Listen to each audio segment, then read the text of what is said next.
Fala pessoas, quero começar esse vídeo lendo um trecho famoso do livro Dogma e Anúncio, do cardeal Joseph Ratzinger, o nosso Bento XVI. Esse livro foi lançado em 2007 e me enviaram esses dias um trecho e me deu vontade de ler com vocês, de comentar um pouco aqui com vocês, tá bom? Então acompanha comigo aí com atenção. Hoje se desculpa tudo com a palavra humano. Bebe-se é humano, cometem-se desonestidades no concurso, é humano.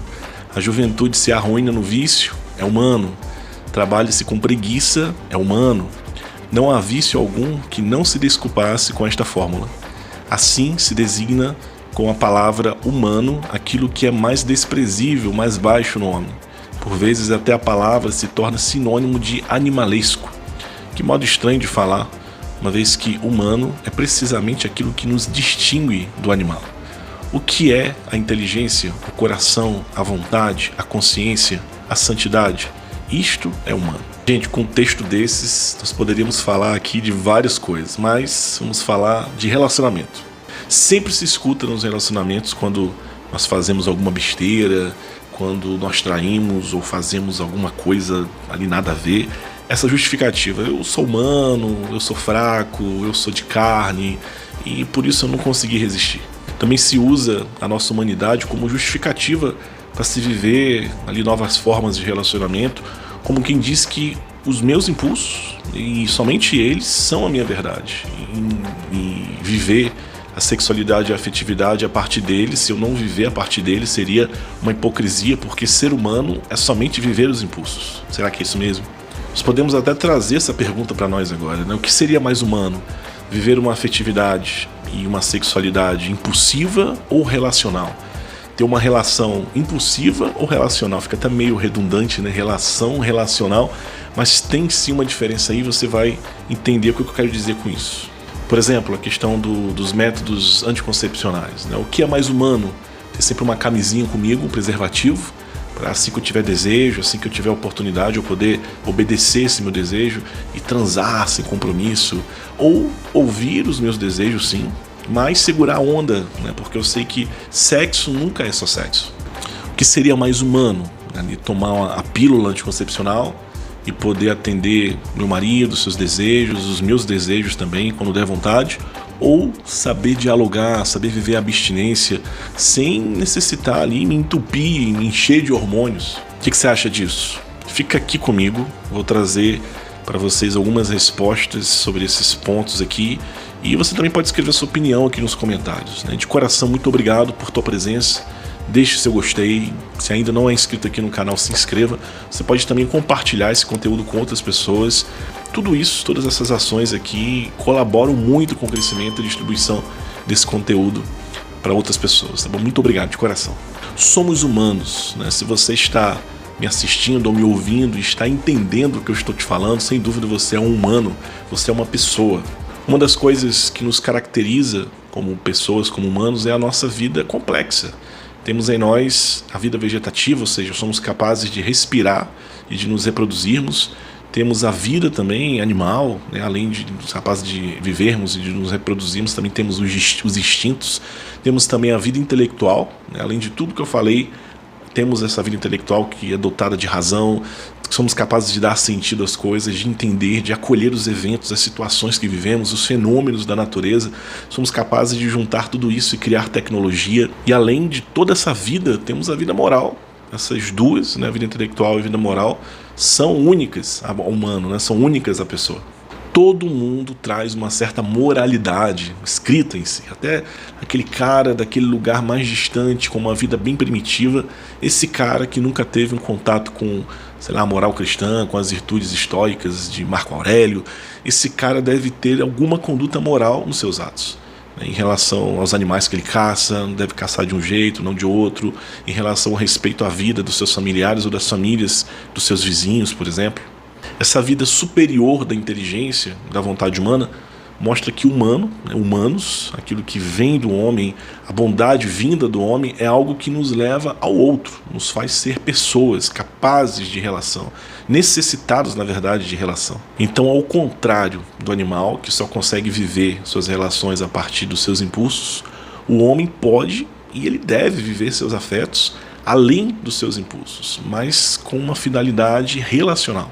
Só o homem inteligente dá sentido ao sacrifício que ele vive no trabalho. Por exemplo, ele não trabalha só em vista dos seus, da sua prole, mas ele também trabalha em vista de um bem comum, em vista de outras pessoas que ele nem conhece. Uma vez eu ouvi uma pessoa falando, né? Nossa, o pavão é tão bonito, né? Um animal tão lindo, mas ele não consegue ver a sua beleza, ele não consegue ver as suas cores.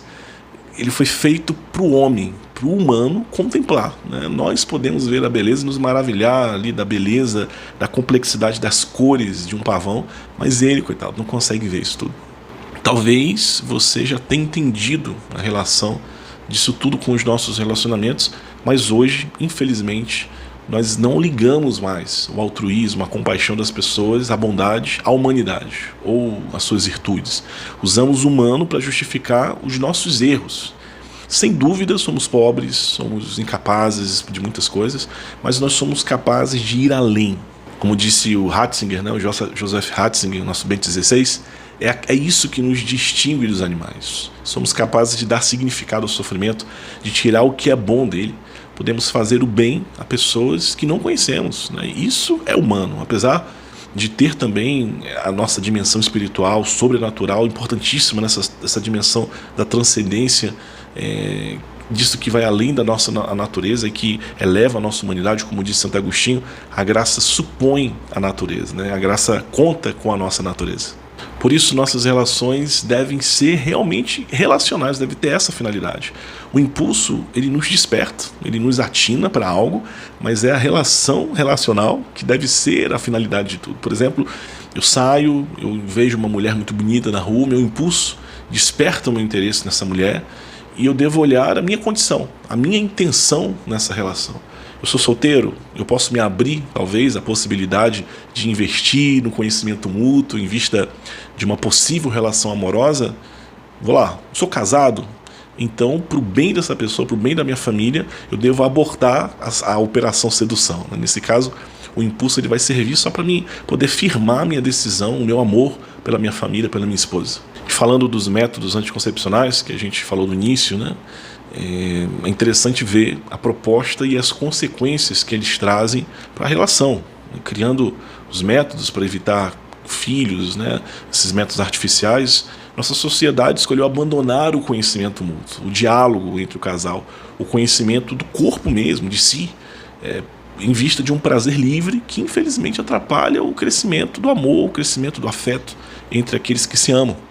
Se usarmos a lógica do humano, que é somente impulso, a pílula, o DIU, a camisinha, o que existe é o que existe de mais humano, porque se o humano for impulso, então viver os impulsos é o que existe de mais humano, então esses métodos devem ser usados, né? É isso mesmo. O problema é que esses métodos empobrecem os nossos relacionamentos, até em relação à qualidade do ato sexual em si. Com a pílula, a mulher pode perder até a sua libido, né? Ela, ali por conta dos hormônios sintéticos que bagunçam todo o seu organismo, sem falar também de outras consequências, né, reais que acontecem no organismo feminino. É interessante trazer também o outro lado, que é até mais barato, que não tem tantos resultados comerciais, por exemplo, o método Billings, que tem mais de 90% de eficácia quando ele é usado de forma correta, consistente, quando se conhece os sinais de fertilidade do seu corpo e exige do casal um diálogo, uma relação.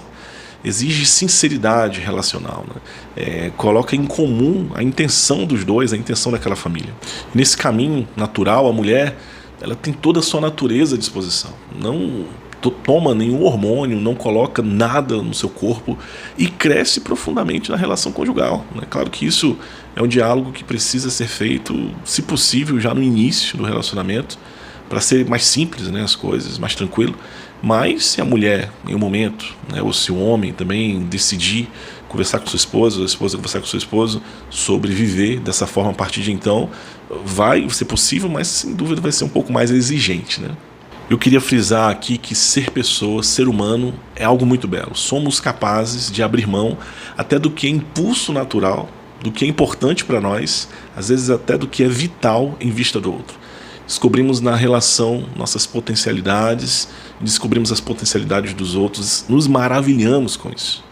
Por isso, como nós sempre falamos aqui, esteja atento à sua forma de amar. Evoluir não é estar livre de sacrifício, de compromissos.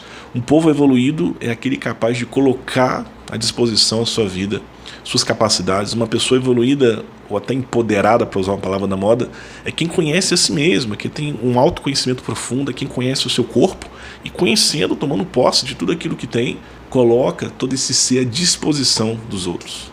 Muito obrigado por ter ficado até aqui. Eu termino dizendo: não justifique os teus erros dizendo que você é humano, né? Humano vai muito além, como eu disse, né? Traz essa fragilidade, sim, à nossa humanidade, mas a nossa humanidade foi visitada por Deus, né? Ele entrou pela grande porta, a porta da encarnação, e nós podemos até falar de teologia do corpo, por exemplo, né? O que é mais humano, senão a expressão do nosso ser através do nosso corpo? E esse corpo, essa humanidade foi visitada por Deus, foi elevada por Deus. É por isso essa humanidade é digna de ser admirada, é digna de se esperar o bem dessa humanidade, porque conduzindo essa humanidade está Deus, esse que nos transcende, esse que nos atrai a Ele. Muito obrigado por ter ficado até aqui. Não deixe de curtir, de compartilhar esse conteúdo. Se você não está inscrito ainda aqui, se inscreva, e até o nosso próximo conteúdo. Deus abençoe.